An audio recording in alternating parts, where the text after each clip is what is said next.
नमस्कार दोस्तों।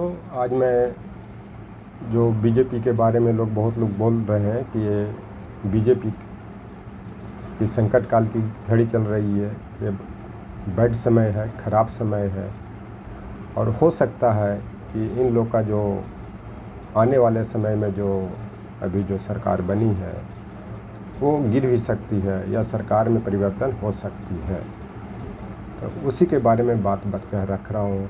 तो पहली बात तो ये है कि अभी जो इनका जो मंडी से सांसद ये कंगना रनौत जी हैं, जिन्होंने किसान आंदोलन के बारे में बहुत अपशब्द बातों का व्यवहार किया है, बहुत गंदे शब्दों का व्यवहार किया है, जबकि अभी किसान प्रभावित क्षेत्र हरियाणा में 5 अक्टूबर को निर्वाचन होने वाला है। जो ये निर्वाचन 1 अक्टूबर को होना था, लेकिन बिश्नोई जाति के लोगों का कुछ पर्व या उत्सव होने के कारण इसे 5 अक्टूबर को बढ़ा दिया गया है। जो कंगना रनौत जी ने जो स्टेटमेंट दिया है कि जो जब किसान आंदोलन दिल्ली के बॉर्डर पर शंभू या बॉर्डर पर जो चल रहा था, उसमें बहुत बलात्कार किसानों के द्वारा किया गया, वहाँ पे बहुत लोग के मारा गया, जो उचित नहीं है। और ये किस संदर्भ में ये अपना जो स्टेटमेंट दिए हैं और किनके कहने पर ऐसा किया है, ये बहुत दुख की बात है। पूरे देश में किसानों का इंसल्ट हुआ है। ऐसे काम जो भी यहाँ पे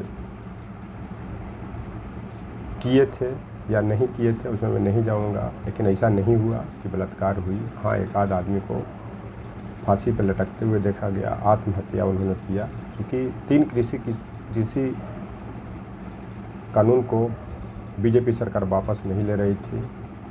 ऐसे आत्महत्या वो आपको अभी जो जहाँ पे किसान रुके हुए वहाँ पे भी किया, किसानों के द्वारा, किसानों के वर्ग में से कुछ लोगों ने किया है। इसका मतलब नहीं कि ये फांसी पर लटकाने की बात हो। और जहाँ तक इन्होंने बलात्कार का आरोप लगाया है, बहुत घिनौना हरकत इनके द्वारा किया गया है। जितना इनको सज़ा मिलना चाहिए मिले। तो इनका जो बुरे दिन का शुरुआत जो कंगना रनौत ने स्टेटमेंट दे करके कर दिया है वो हो गया। अगला स्टेटमेंट जोगी जी ने, जो उत्तर प्रदेश के मुख्यमंत्री हैं, उन्होंने कहा कि बटोगे तक कटोगे। अब किस संदर्भ में उन्होंने कहा है उसमें मैं नहीं जा रहा हूँ, लेकिन यहाँ पे इनका कहने का मतलब है कि हिंदू संप्रदाय ने जो, और ख़ास करके ओबीसी, एससी, एसटी ने जो वोट नहीं दिया है, उसी के संदर्भ में उन्होंने कहा है कि बटोगे तक कटोगे। इससे एक अर्थ ये भी निकाला जा रहा है कि अगर अगले विधानसभा में योगी जी को वोट नहीं दोगे तो तुमको काट दिया जाएगा। जो लोग विश्लेषण करके कर रहे हैं और विश्लेषण करके जो तथ्य सामने आ रहे हैं, उसी की बात मैं कह रहा हूँ। और ये डेमोक्रेसी की बात करते हैं और डेमोक्रेसी में इस तरह की बात करते हैं, बहुत दुख की बात है। ऐसे बातें मुग़ल काल के शासक या ब्रिटिश काल के शासक या भारत में जो भी शासन करने वाले लोग आए, ऐसी स्टेटमेंट कभी नहीं दिया जो योगी जी ने दिया। और इनके बुरे दिन की शुरुआत होने का एक कारण ये है कि अभी जो लेटरल एंट्री इन्होंने वापस लिया, जो विपक्षी दलों के दबाव में, और ख़ास करके ओबीसी, एससी, एसटी के जो सांसद हैं, चाहे वो सत्ता पक्ष में शामिल हो या विपक्ष में हो, उनके दबाव में जो लिया, इसके कारण भी कहा जा रहा है। ऐसा भी माना जा रहा है कि वक्फ बोर्ड बिल और ब्रॉडकास्टिंग बिल जो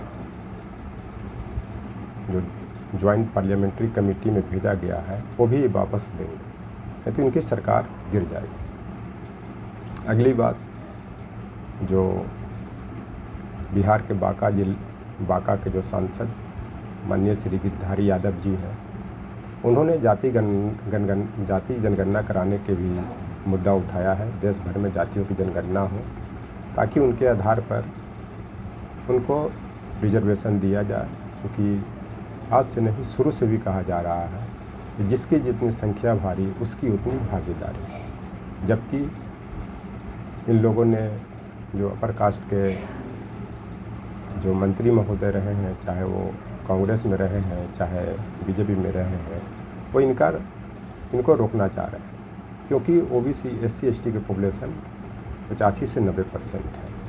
और ख़ास करके पी चिदम्बरम जी ने भी कांग्रेस को बहुत डैमेज किया है, क्योंकि उन्होंने लालू यादव जी के कहने पर, स्वर्गीय मुलायम सिंह यादव जी के कहने पर, स्वर्गीय शरद यादव जी के कहने पर और अन्य पिछड़े वर्ग के जो नेता और दलित नेता रहे हैं उनके कहने पर 2011 में जाति जनगणना तो हुई, लेकिन उसमें इतने गलत तरीके से आंकड़े दिए गए जानबूझ करके कि ये इसका खुलासा ही नहीं, इसका डैमेज भी कांग्रेस को उठाना पड़ा।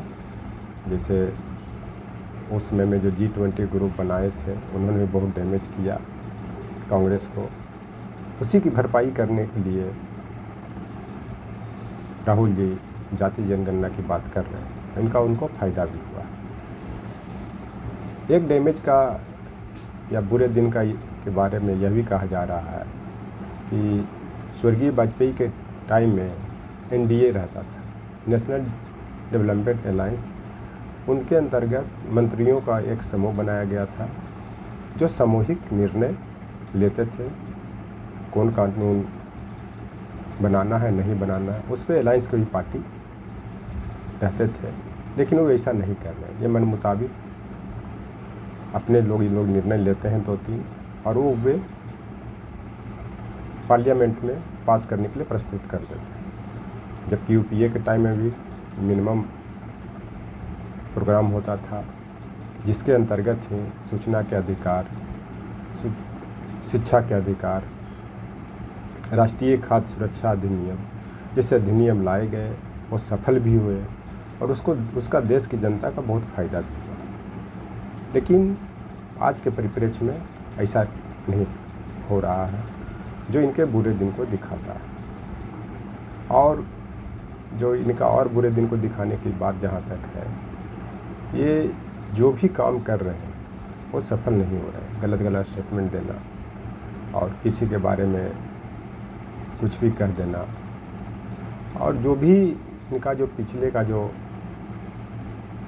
पिछले दिनों का जो कार्यक्रम था, जैसे समान सिविल संहिता, जिसको अभी इनका नाम धर्मनिरपेक्ष संहिता दे रहे हैं, जिस पर भी विवाद है, क्योंकि ये जो समान सिविल संहिता है वो आदिवासियों पर ये लागू करने के लिए नहीं कर रहे हैं, क्योंकि उनका अलग वर्ग ही माना जाता है, उनका अलग जो कार्यक्रम है, जो धार्मिक अनुष्ठान है वो अलग है, जिसके कारण भी लोग मार रहे हैं। इनका बुरा दिन आ चुका है।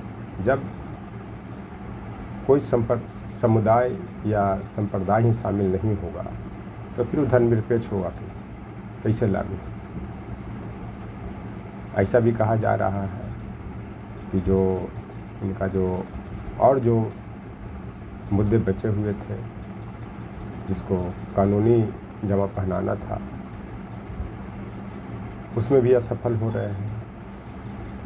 और इस तरह के जो भी कानून आ रहे हैं खास करके वो असफल ही साबित होंगे। कुछ लोग ऐसे ही बोल रहे हैं कि मोदी जी 2047 तक विकसित भारत के सपना देशवासियों को दिखाते थे, लेकिन आज के परिप्रेक्ष्य में इनके शासनकाल में जहां मूर्ति और पुल बन रहे हैं वो 247 दिन तक भी नहीं टिक पा रहा है। 2047 में विकसित भारत का सपना ही कैसे दिखाएंगे? उसका उदाहरण महाराष्ट्र में शिवाजी की, छत्रपति महाराजा शिवाजी की मूर्ति का गिरना रहा। उसके बाद बिहार में जो बड़े पैमाने पर 1 सप्ताह के अंदर जो पुल गिर गए, उसके कारण भी कहा जा रहा है। तो विकसित भारत की सपना कैसे साकार होगा? नहीं होगा, ये मोदी जी बनाएंगे।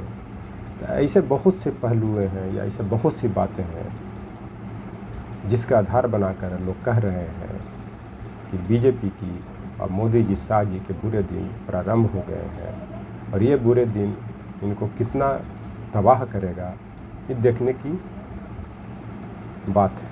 Thank you.